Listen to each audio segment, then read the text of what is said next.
This video is brought to you by Surfshark VPN. Stick around to learn more about how Surfshark lets you browse the web freely and securely. Plus, get 4 additional months for free at a special Black Friday price when you sign up over at surfshark.com/skillup. Click below for that link or stick around to the end of the video to learn more. November has been a bit of a dry month for video games, so we thought we'd rummage through the backlog. One that I was keen to loop back to is the First Descendant, the Warframe-inspired looter-shooter MMO Lite from Nexon. This launched about 4 months ago now, so I'm a little late to the party, but I was quite interested to finally jump in given the cool trailers, the buzz I was hearing at launch, and its impressive peak player count of over 250,000 players, eclipsing even Warframe itself. So I thought to myself, there must be something here, right? Let's see what I'm missing out on. Having now spent some time with the First Descendant, I am genuinely surprised that it ever managed to reach that level of popularity. Now look, I have been around for the launch of many shaky live service games, between Anthem, Avengers, the original Destiny, the early access launch of Wayfinder, and most recently with Throne and Liberty. All of these games had significant problems, but as someone who's into these kinds of games, I can put up with a lot of bullshit. I've always been overall optimistic, always able to find at least something to latch onto, whether it's a novel new mechanic, a tight core gameplay, or even just the presentation, and it's often enough that I'd at least have a decent time up until hitting the end game. But this game, man, this game broke me. Never have I played a game with such a monotonous gameplay structure, so unpleasant to look at and engage with, so disrespectful of players' time, and so absent of any new concepts that might set it apart from other games like it. Playing through the First Descendant was frankly excruciating, just tens of hours of mindless grind. I wanted to throw in the towel just a few hours in, but I pushed myself through just in case there was some redeeming quality that might eventually surface itself in the campaign or the endgame. Spoiler, there isn't. I struggle to see any latent potential here, no reasons to get excited for it in the future, no reason I would play this over any other live service or looter title. And no, adding more jiggle physics to the game will not change that, Nexon. But it doesn't hurt.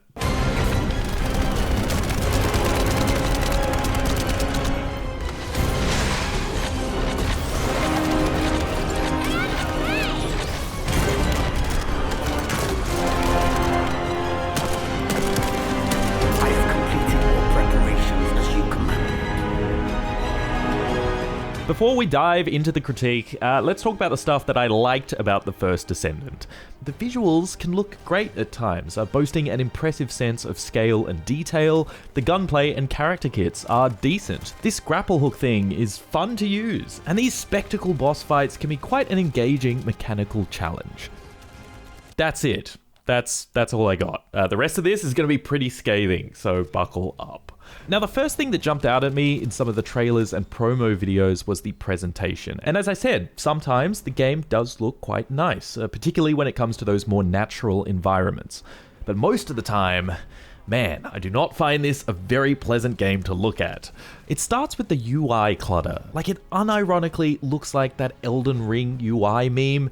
Massive ability icons glued to the center of the screen, chat and quest information taking up so much real estate, always some kind of dialogue or achievement all up in your face, none of this able to be resized. Then there's the lighting, which can make things look pretty ugly. I'm playing at ultra 2K resolution, ray tracing enabled, and while I do applaud this game for its broadly steady performance at those settings, I can't help but feel the game looks very flat at all times.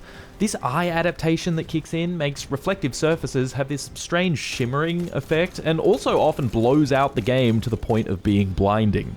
This also draws a lot of the texture out of materials, making things that should look like metal instead look like plastic. Many of the indoor spaces, specifically the man-made ones, look particularly bad because of this. Barring a couple of cool skybox elements, the environments here are also just boring. It's just uninspired grasslands, swamp, desert, and snowfields with a peppering of military bases or ancient ruins, lacking any sense of originality or atmosphere. There's absolutely no creative use of colors, lighting, fog, or post-processing to give these places any sort of wow factor.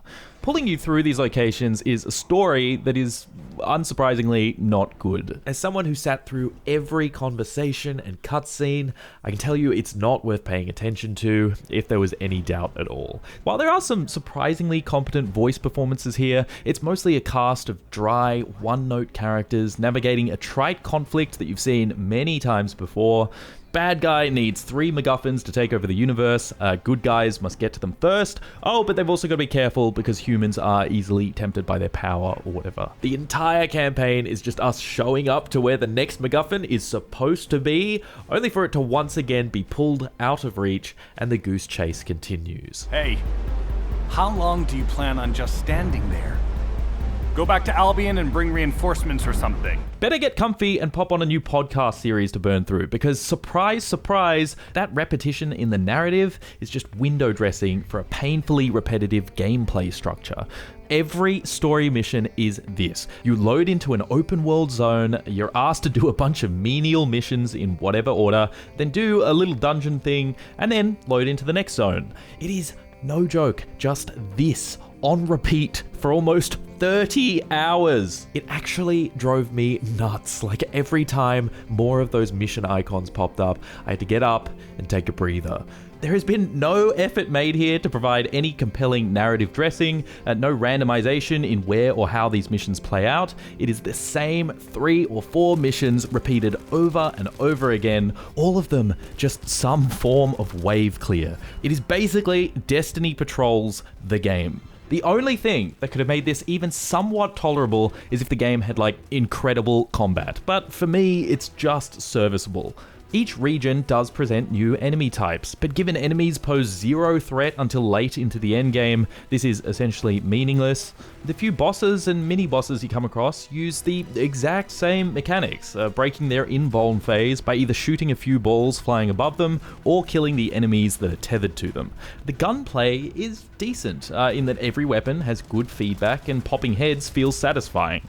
Movement feels responsive too, and platforming can be quite enjoyable at times with the help of this neat grapple hook that carries your momentum, but none of this is remotely enough to carry the extremely monotonous mission structure. Nor does that change once you've finished the campaign. Reaching the end game, you do unlock a horde style thing, and there are some harder versions of the boss fights and open world missions, but you're still just fighting the same enemies in the same locations, and even at the same pushover difficulty if you're farming parts to craft characters, because they don't drop from the hard modes for some inexplicable reason. That leads me into progression. So it's based around farming components to craft new gear and characters like Warframe, combined with a looter-based model like Destiny, where guns and gear also drop from enemies.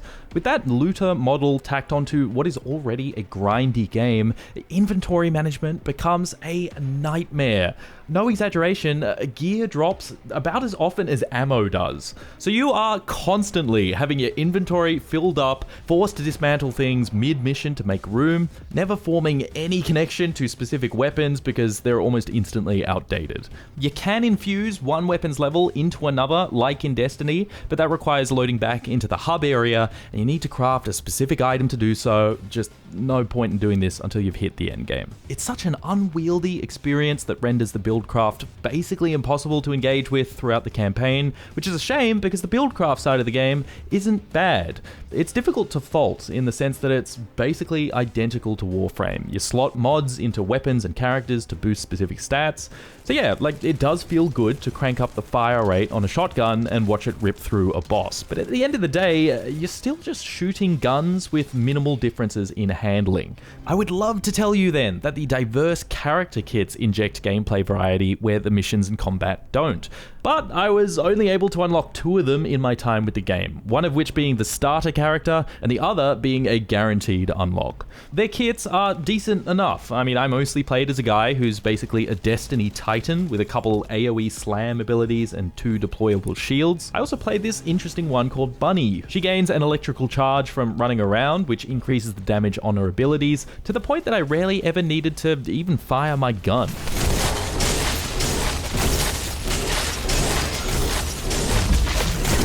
So that's neat, but why couldn't I unlock the others?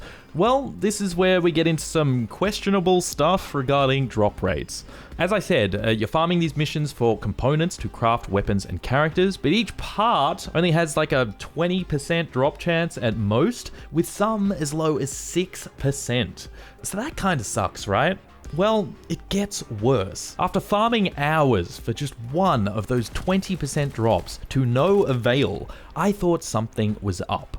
I then did some research and found many reports of other players on both Reddit and Steam reviews also struggling to get some of these drops, many of these cases being a near statistical impossibility given the amount of runs they had done. I'm reminded of the court case earlier this year where Nexon were fined $9 million for intentionally misrepresenting drop rates in one of their other games. I obviously can't 100% confirm that the same thing is happening here, but it definitely feels off. Nexon have claimed that it's all working as intended and that they'll be making changes to drop rates in the future by implementing some form of bad luck protection. But this is Nexon we're talking about. If you trust their word, fair enough, but I personally have a lot more skepticism for them given their history. Ultimately, it was at this point that I was like, yep, no thank you, I'm done. With the uncertainty of all this and no bad luck protection currently in place, I refuse to give this game any more of my time. Obviously, the only motive to employ such arduous grinds and possibly shady practices is so that players inevitably get fed up and purchase the characters directly from the cash shop. So let's close this review by touching on the monetization. Monetization in the First Descendant is garbage. You can buy bundles of premium currency that, of course, gives you just not enough for specific items, forcing you to shell out for the next bundle up or buy multiple. You can only get premium currency by spending cash. Each character then costs about 10 Australian dollars at the cheapest, some up to $30. The ultimate versions of them cost over $80, and the most expensive package that comes with an extra skin and items to tweak mod slots or whatever goes for an eye-watering 140 Australian dollars, give or take. Now, Warframe does charge something similar to this with their Prime frames, but those bundles at the very least include a heap of premium currency to help justify the cost. But let's say you want to customize the look of your character. Armor paints cost less than $1 each, but do note that they are one-time use. So just fully dyeing your character a single color will run you more than a few bucks. The other kicker is that you cannot dye the default characters. You can only dye character skins, so you'll have to shell out for those first. Then there's also cosmetic trinkets, XP boosts and upgrade materials, and there's a premium battle pass as well, because of course there is. And as a free-to-play game, I can tolerate that, but the fact that everything is so egregiously expensive, that there is zero visual customization for free players, and that characters are so difficult to earn by virtue of their low drop rates, which may not even be accurate, it's clear that Nexon have no shame, no respect for your time, and will go to great lengths to ensure you keep spending money.